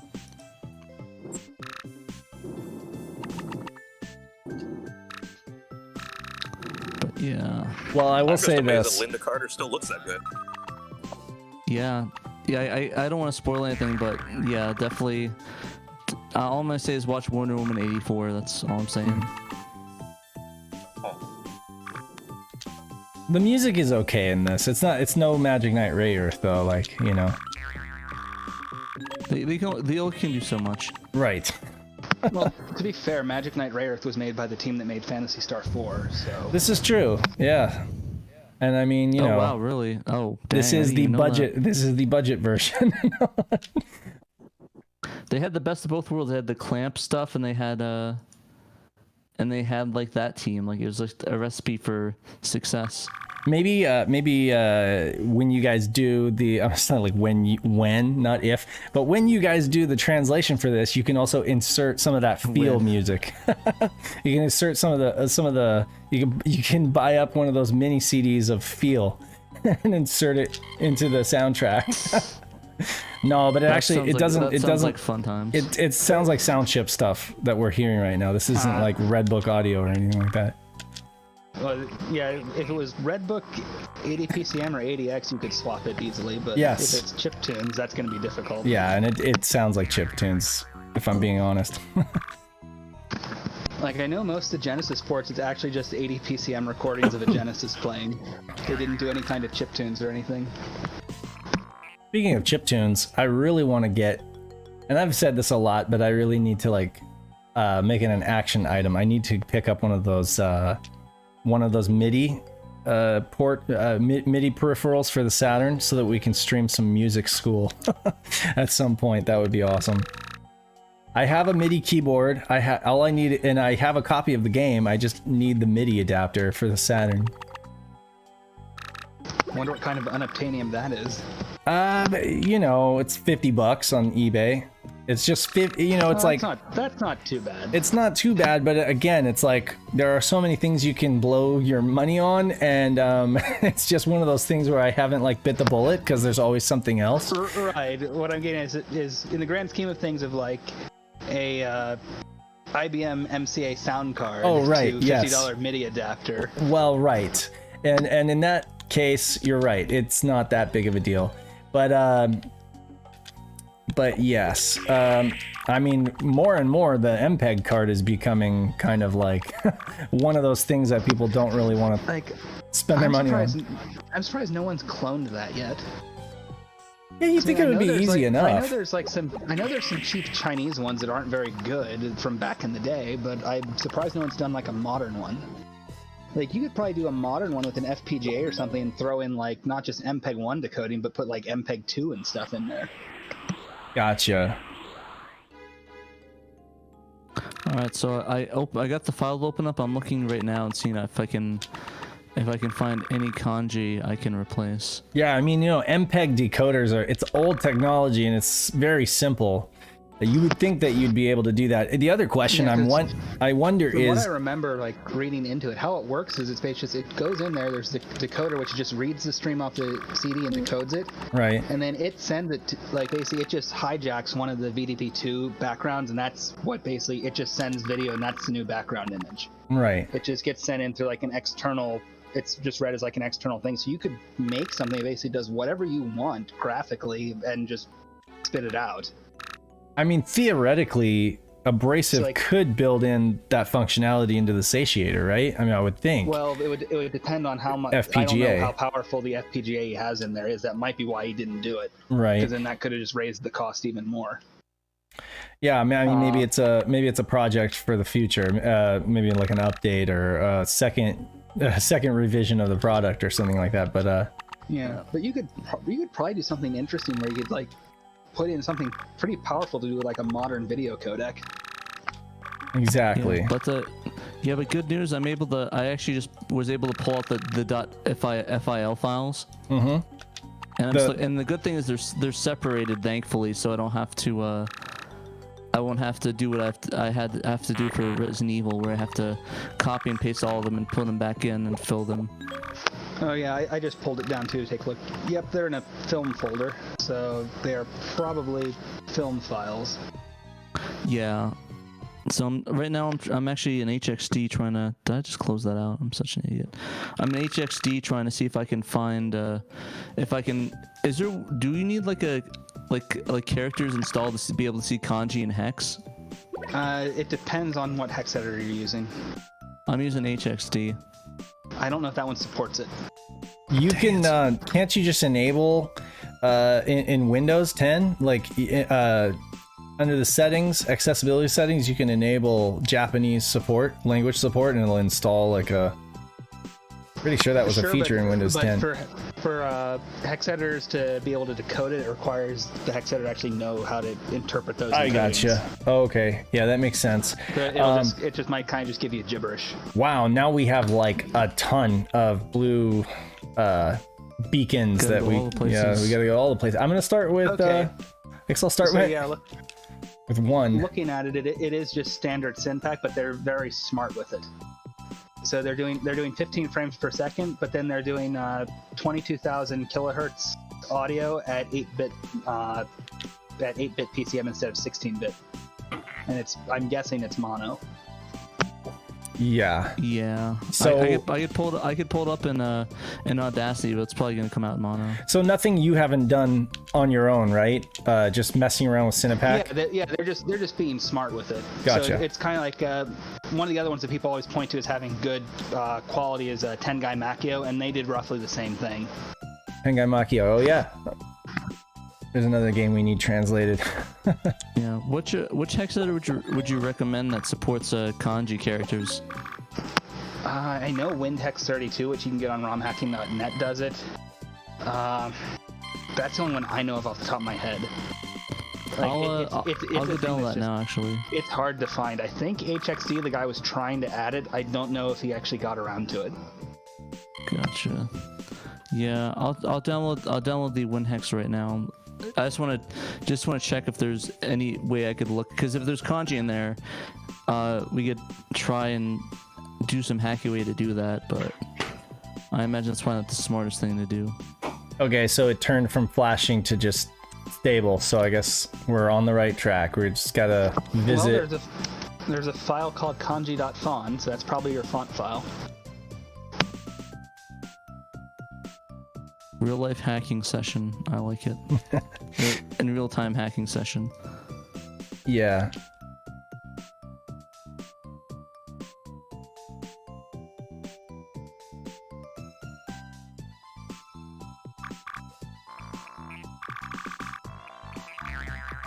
I think this game would be quite interesting if we got a translation for it. Oh gosh. Oh, there's a scroll. I was like, where's the scroll for this?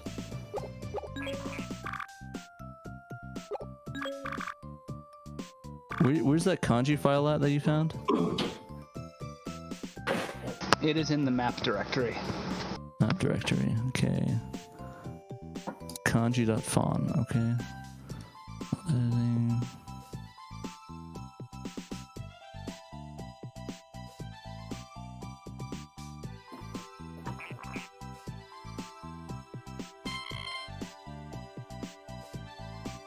And there is it's an able to ASCII.fon in there too. Interesting. Yeah, it's not showing me any it's not showing me any kanji characters, so I might have to install the Windows thing to do that. There's another Saturn lying on the ground. Oh, hey, look, Sega Saturn. There you go. There's your proof right there. You've got the Roman alphabet in there. Yeah, the issue with that is that looks like double wide, which means you would basically have. Yeah, it's 16 by 16. Oh, okay. So you'd have to find a way to squeeze it, or You'd have to try and change it to a different size font. right? Now, the order, I'm not sure. This might be Shift JIS. I'm not that familiar with how the ordering looks in those. It looks similar to like what I saw in Bulk Slash. Yeah, I was talking with Derek about how maybe like a way of like getting around that. We were thinking if the font sheet's big enough, we could just have every single combination of 2 letters or 2 characters as part of the. Yeah, that's what I did for the mini games in Sakura Wars. I actually have a tool that can do it for you. You take like your script and give you all the combinations that you have. Oh yeah, I think Derek would really appreciate that because I remember we were mentioning that the other day. What did he need that for? For Bulk Slash? Not bulk slash, just for future projects, I think. Give me a second. Now, like I said, it was kind of aimed more at doing stuff for Sakura Wars, but you could probably take the code and adapt it. It's just written in Java. Mm-hmm. But basically, it'll take like your script, and then like if you have like a list of pointers, like Sakura Wars had that, where it was like all these different pointers for where each text position starts. It would recalculate all of those for you and everything. Yeah, I remember he was planning on doing that. So Doing something very similar to that. Here, let me send it to you. Yeah, unfortunately, I'll have to There you probably go. install the Windows kanji characters before I go any further with this. Yeah, thanks. Well, you should I'll do make that this up. anyway, Pat. Yeah, Right? I'll have to reset those, so I might want to do that after the stream's over. Yeah. Unless you want to be minus one co-host. So I'm gonna just back up here. There we go. But yeah, that's fascinating. Though, looking through that, I'll have to do the kanji characters later and see how deep the rabbit hole goes. Is this going to be your project, Pat? You going to do this? Going to make this happen? If I have time. You don't have time. I can tell you right now. Yeah, no. The answer is no. The answer is no. But it's I'll fun to speak look for through. you. Pat is Answer one of the no, answer's no. busiest guys I know. But, you know, still, it's something you could There's what's in definitely the help. font file. Wait, what about the font file? I just posted what I pulled out in Crystal Tile. Did you put in general? Yep, just a second. There's more.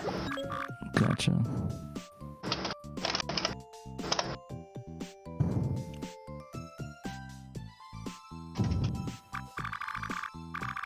There's a lot.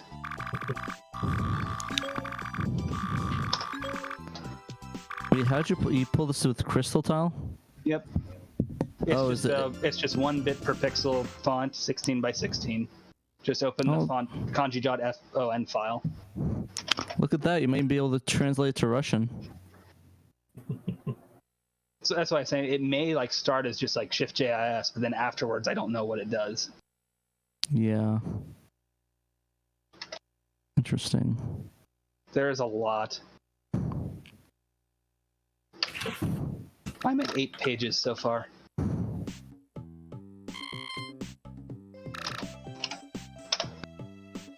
Well, it's a very wordy game, so I imagine they would need a lot of kanji. There's like Yeah, font I've got- tells for a bunch of Greek characters. Dude, everybody in this game has a Sega Saturn. Look, even they have a Sega Saturn on their floor.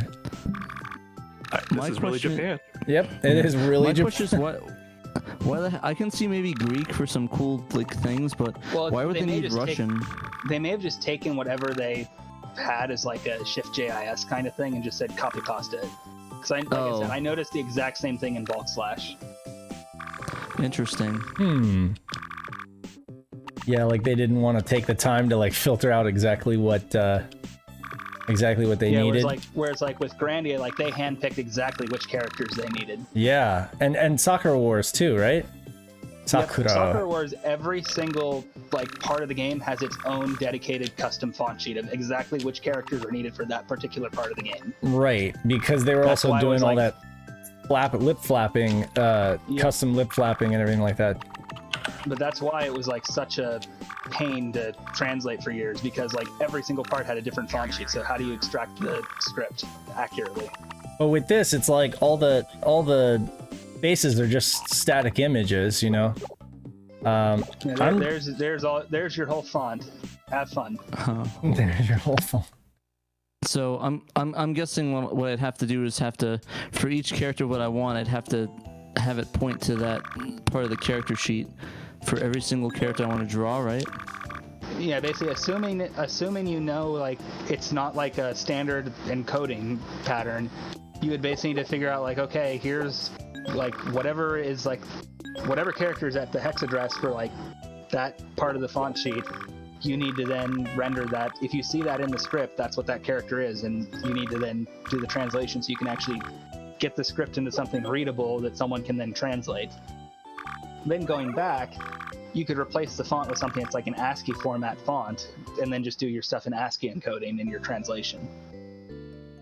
Interesting. I like the cute little sleeping sprite. That's kind of cute. Which, like, with Symphony of Night, what got it so the load times went down with the English patch is just replacing the giant, like, font file with an ASCII font.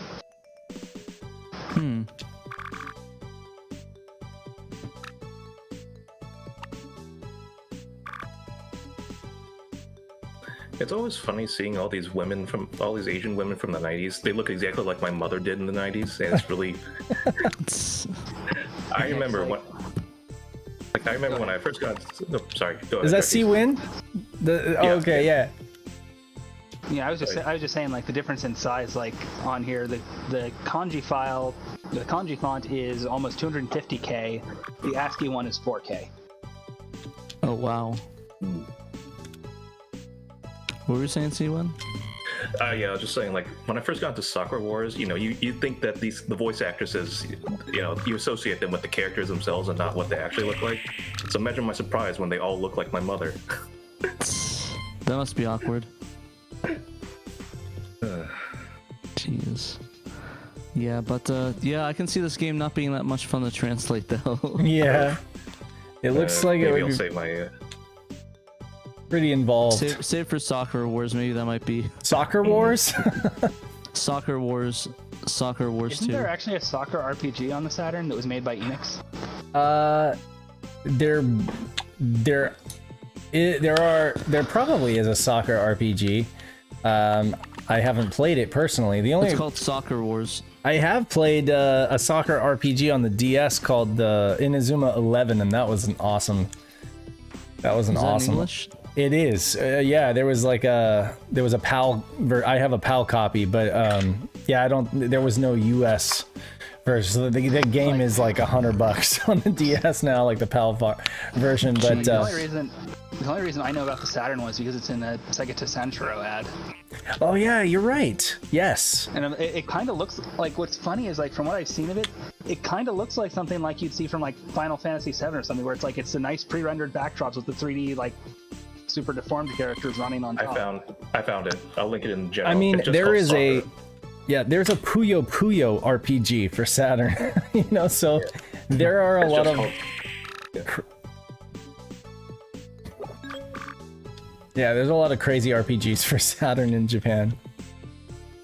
It's probably a train simulator RPG if you look hard enough. I put a link in general. Well, there I is a found it. train simulator. Yes, there It's is. just called- But I imagine there's an RPG spin-off. Oh no, I can't get into this door. Oh, It's literally just called Soccer RPG C1. Yeah, it's just called Soccer RPG. Huh. Well, Interesting. I'll have to check I this hope out. this is real. Okay, I found the Japanese title. man, I was really excited when Oh. you guys were talking about translating this. I was like, I really want to know what's going on. Yeah, I mean, like I said, if I had the time and I wasn't doing SHIRO, I probably could sit down and do it. Yeah, no, I get it. I found the most convenient thing for playing Japanese games now is on RetroArch. You can set up those automatic translators, and they'll do That's the right. machine translation, and you can just do that. So That you is an have, option. so you can do that at the press of a button, and then have the old school GameFAQs guides on like a second monitor. Okay. Yeah, man, I hope one day we'll be able to get it to like where it's like it automatic translates it like exactly one for one. That'd be kind of cool. Yeah. Well, That'd be machine hard to do learning. because yeah, that would be hard to do because the fact that like machine translation, it is a literal translation, so that's why you get all the weird. That's why you get all the weird English. I guess you could say. Yeah, true. All right, 'Cause, so So I remember years ago, I don't know if it still exists, but there was like a site called Translation Party, and it would just take something, you would give it translate and use Google Translate to translate back and forth between Japanese and English until what it put in and what it got out was exactly the same. And it would just corrupt whatever you gave it sometimes because it would just. Oh, jeez. And I remember like the two things were like hilarious to throw into it were nursery rhymes and like snippets out of Harry Potter. right, because there's like It no would just, it would context. just like, yeah, because it would get like so screwed up. Sure. So like the one time I put like how much wood could a woodchuck chuck? That Oh whole god. one in there. Yeah. And it just kept adding woodchuckaroo to the end of it. And it got to the point where it's like every time it said woodchuck, it was like chuckaroo. And it got to the point where it like gave up, said, I don't think this will ever match. Oh, Wow. jeez. And then like the one time was like a friend of mine put in like the Little Miss Muffet, sat on her Tuffet one. Yeah. And it turned it into Mississippi Muffet. Oh god. If you know what I mean. Yeah. No, imagine you put like Slayer in there. It might just corrupt your computer. Yeah, I'm gonna, Like I remember my one friend put in the bit from Harry Potter where he's at like Ollivander's getting his first wand. The guy's talking about like, oh, I remember when your mom was here getting her wand. He put that bit in there, and it got so it went like X-rated immediately and just got really bad. So I'm sure. every Harry Potter fanfic ever then. Pretty much. well, we got to wrap up. I got stuff to do, and this is usually only supposed to be like an hour stream. So, anything else you guys want to say or plug before we wrap on this thing? Played. We need to recruit somebody with plenty of spare time on their hands to translate this game. It looks like it could be done though. Looks like it could be done. It just might be a real pain in the ass. But Go play Grandia. It's one of the things like just how much text is there in there and how much how Yeah. many people actually want it translated. well, exactly.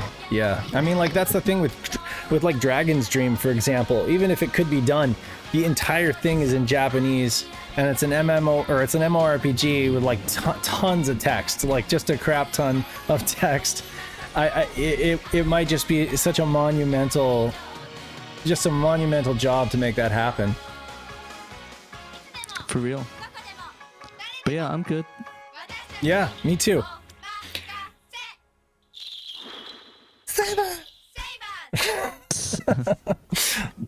I love it. So dumb. Yeah. Yes, well, I'll see you later, guys. Thanks Yeah, for we'll watching. see you guys later. Thanks for watching. Thanks, Film Cow, Jason, for doing your stream and bringing this game to our attention. Thanks, Mr. Burns, for bringing us the news on Alien Odyssey, or yeah, I think that was what it was, Alien Odyssey. And thanks everybody else in our SHIRO Discord for joining us in the chat, or for just being here during the week and chatting up Saturn stuff. It's always fun, and that's how we learn about new things, and that's how we share a lot of this information. So yeah, until next week. Come, you have the link in the description if you're watching this video. Come join us on our Discord server and be a part of the community. And until then, we'll catch you next time. This is SaturnDave and TraynoCo signing out. Later, guys. Later.